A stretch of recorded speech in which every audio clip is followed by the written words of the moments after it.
Welcome back to Shovan online English school.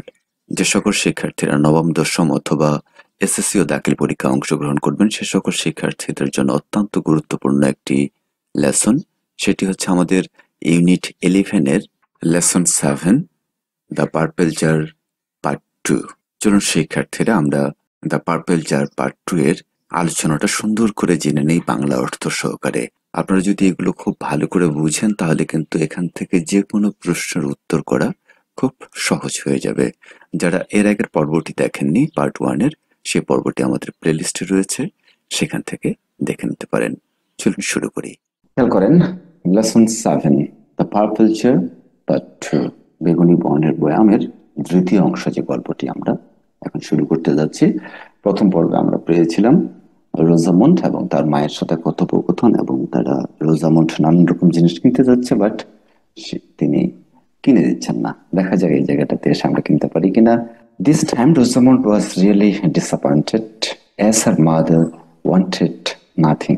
এই সময় Rosamund সত্যি হতাশ হলো, কারণ তার মা কিছুই কিনতে চায়নি।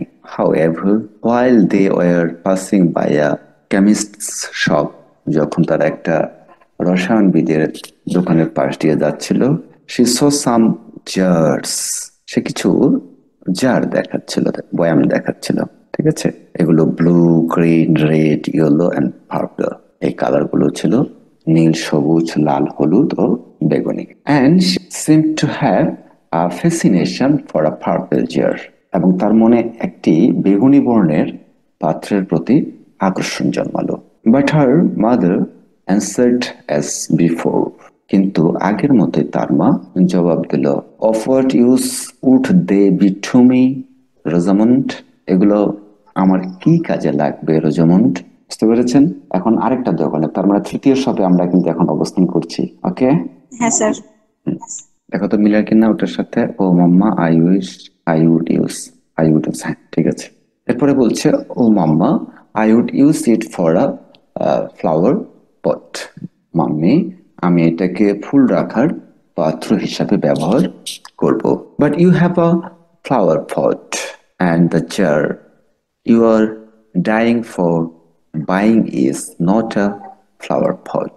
এরপরে বলছে, কিন্তু তোমার তো ফুল রাখার পাত্র আছেই, আর যে পাত্রটি কেনার জন্য তুমি অস্থির হয়ে যাচ্ছ, দ্যাট মিনস ডাইং ফর, কিনে দাও কিনে দাও, বা অনেক সময় বায়না ধরে যেমন আমাদের ছেলেমেয়েরা, ঠিক সেরকমই বোঝাচ্ছে যে ডাইং ফর মানে অস্থির হয়ে গেছে।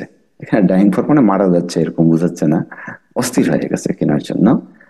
সেই বিষয়টা বলছে যে তা কোন ফুল রাখার পাত্র নয়। দ্যাট মিনস সে যে ফুলের পাত্র বা ফুল রাখার জন্য পাত্রটা কিনতে যাচ্ছে সেটা কিন্তু আসলে ফুল রাখার পাত্র নয়। এরপরে yet mamma, I like it so much. এরপরে বলছে, তবুও মা, আমি এটি খুব পছন্দ করেছি। দেন সার্টেনলি সে ক্রাইড, তারপরে সে হঠাৎ চিৎকার করে উঠল, আউচ, উফ, I stone, mamma, I stone has got in my shoe, it hurts. এরপরে সে চিৎকার করে উঠে বলল, উফ, একটা পাথর, মা, আমার জুতোয় একটা পাথর ঢুকেছে, ইট হার্টস, এটা আমাকে কষ্ট দিচ্ছে। Oh, how did it get there? Oh, এরপরে বলছে, এটা কিভাবে এখানে ঢুকলো? See, that's a hole in my shoe, দেখো আমার জুতো একটা ছিদ্র আছে মাম্মা। ইনফ্যাক্ট, আসলে বা প্রকৃতপক্ষে, my shoes are quite worn out. এরপরে বলছে যে আসলে আমার জুতো অনেক পুরনো হয়ে গেছে। Would you be so good as to buy me another pair? এরপরে বলছে, তার জুতো যেহেতু পুরনো হয়ে গেছে, তুমি কি দয়া করে আমাকে বা আরেক জোড়া জুতো কিনে দেবে? তার মানে একটু কিন্তু প্রসঙ্গটা চেঞ্জ হয়ে যাচ্ছে। But Rosamund, I have not got money enough to buy shoes, jars, jewelry, buckles, and all that you wish to buy. তখন তার মা বলছে, কিন্তু রোজামন্ড, জুতো, পাত্র, অলংকার, বন্ধনী এবং আর যেসব তুমি চাও তা কেনার মতো পর্যাপ্ত টাকা আমি নিয়ে আসিনি। রোজামন্ড became sad again, সে আবার ব্যথিত হলো। Her mind flashed back to all these beautiful things she had seen that morning. Rosamund আবার মন খারাপ হলো। তার মন সকাল থেকে যে যে জিনিসগুলো দেখেছে সেগুলোর কাছে ফ্ল্যাশব্যাক হলো। সেগুলো সে একটার পর একটা চিন্তা করছে, প্রথমে কোনটা দেখলো, তারপরে কোনটা দেখলো। এটাকে ফ্ল্যাশব্যাক বলা হচ্ছে, পুরোনো জিনিসকে মনে করা। ওই মুভিতে অনেক সময় দেখায় না, অনেক আগের সিন এখন গল্প করছে, অনেক আগের সিন দেখাচ্ছে, এগুলো হচ্ছে flashback. But mamma, I like the purple chair very much.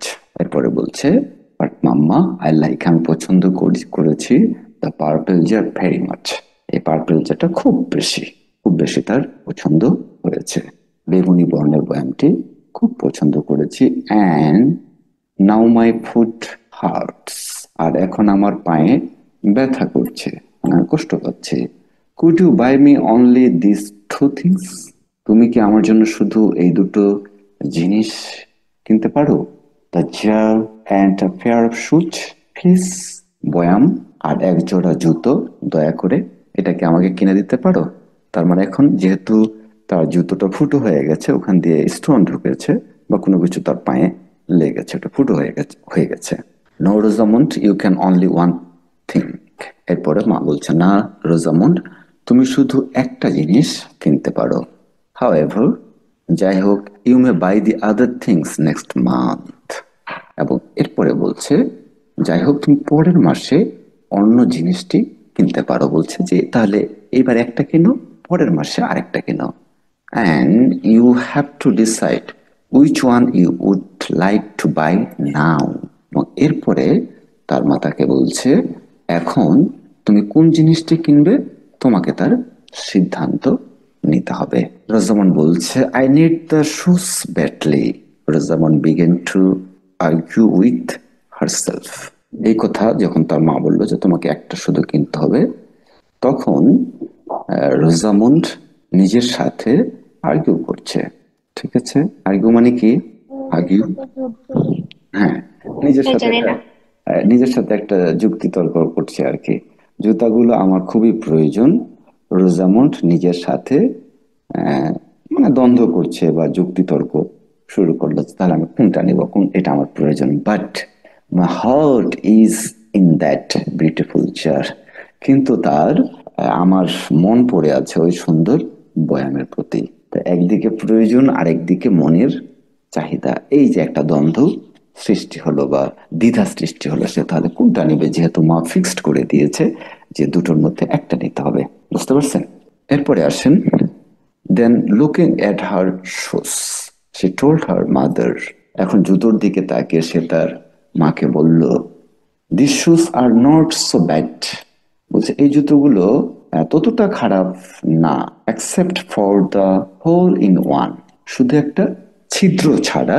ওই যে ছিদ্রটা হয়ে গেছে, যে বলতেছে এই ছিদ্রটা ছাড়া এটা আসলে ততটা খারাপ না। আই থিঙ্ক, আমার মনে হয়, I can make them last till the end of the month, Kant I. এরপরে বলছে, আমি ওগুলো, এই যে জুতাগুলোর কথা বলছে, আমার মনে হয় যেহেতু এখানে ছোট একটা ছিদ্র আছে, তাহলে আমি ওগুলোকে মাসের শেষ পর্যন্ত ব্যবহার করতে পারবো। পারবো না, এটা কোশ্চেনের মতো বলেছে, পারবো না। ডোন্ট ইউ থিঙ্ক সো মাম্মা, তোমার কি তা মনে হয় না মা? এরপরে দেখেন কি বলছে, I want you to think for yourself dear. আমি চাই তুমি নিজেই তা ভেবে দেখো প্রিয়, বা সোনা, সোনামণি যেভাবে ডাকি আর কি আমরা আমাদের সন্তানকে, যে আমি মনে করছি তুমি সেটা নিজেই ভেবে দেখো কোনটা নেওয়ার দরকার। Okay, if you please, I would like to have the purple chair. ঠিক আছে, তুমি যদি দয়া করো, আমি বেগুনি বর্ণের বয়ামটি নিতে চাচ্ছি। মা বলছে, very well, you will have it. তুমি এটা পাবে, খুব ভালো, তুমি এটা পাবে। এই ছিল আমাদের তৃতীয় পর্বটা। ওকে, এখানে যে প্রশ্নগুলো আছে, টিক মার্ক শুধু দেওয়া আছে। এখান থেকে প্রশ্ন হয়তো দেওয়া নাই, আমরা পরবর্তীতে পার্ট বাই পার্ট আপনাদের প্রশ্নগুলো একটু সাজিয়ে দেওয়ার চেষ্টা করব। ঠিক আছে, বোঝা গেছে আমাদের আজকের দুটো পার্ট। আমরা পরবর্তী দিন কিন্তু এই পার্টটা শেষ করে দিয়ে পরের পার্টেও চলে যেতে পারি। গল্পটা খুবই সহজ, সহজ না? আপনাদের কাছে হ্যাঁ কি স্যার। কঠিন মনে হয়েছে? না স্যার। খুব কঠিন না, জাস্ট খালি একটু ওয়ার্ড মিনিং গুলো যদি আমরা জানি, আর সেন্টেন্স প্যাটার্ন গুলো একটু আলাদা আছে, যেমন আমরা যেরকম সেন্টেন্স প্যাটার্ন ব্যবহার করি এরকম না, একটু আলাদা আছে। এখন বোঝার লাগবে একজন কবির ভাষা বা লেখনী আমাদের ভাষার মতো কি হবে বলেন? স্বাভাবিক জিনিস কখনোই হবে না। এই জন্য এভাবে ব্যবহার করেছেন উনি, টু সেন্টেন্স প্যাটার্ন গুলোকে ভিন্ন স্টাইল ব্যবহার করেছেন। এবং কনভারসেশনে দেখেছেন খুব short short conversation, why, just why, কেন, কেন আমরা এটা কিনবো না, এরকম।